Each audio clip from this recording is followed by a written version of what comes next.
Now, look at some of the key allocations.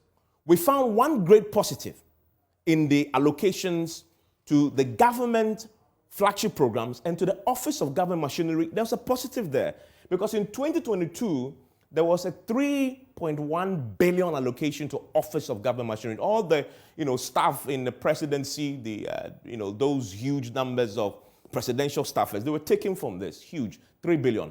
But in 2023, because of austerity, we've reduced it to 1.4 billion. So that is good.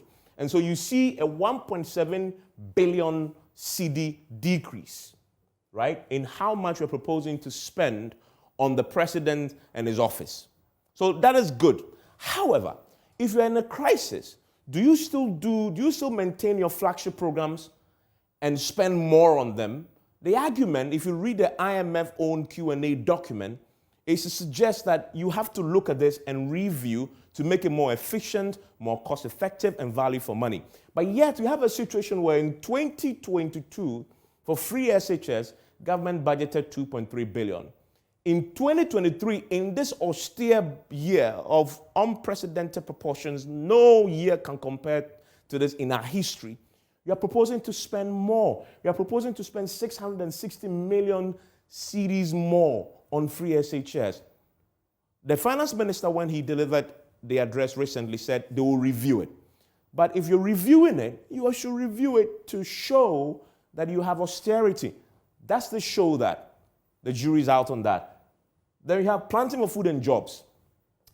It used 630 million was what was allocated to it last year. 700 million is what is allocated to it now. Again, 70 million cedis increase in that. PFJ. One district, one factory. 260 million last year. Again, an increase of 90 million this year. These are great social interventions. But these are not normal times. These are not, you can't be expanding them in this year, right? So that is one of the key things we looked at. And then the big one I found, which others have suggested, that raises a lot more eyebrow. In an austere year, in a crisis year of unprecedented proportions, never seen before, apocalyptic circumstances, you have allocated 80 million to a vanity project like the National Cathedral. But let me give you other statistics to compare what this could have done to a struggling, dying economy. Compared to the student loan trust, I told you that free SHS is good because obviously it's helping people. But student loan trust, that will help your students go to school and fund themselves. I went to school, tertiary, relying on student loan trust. They got 3 million.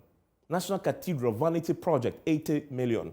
If you go to plastic waste recycling, for a country that is big now on climate change, we went to COP27, 2.4 million.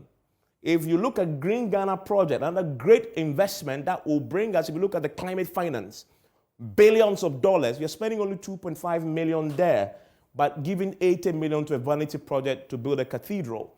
Now, for me, this one is a big one. Water sanitation initiative for a president who says, I want to make Accra the cleanest city in Africa.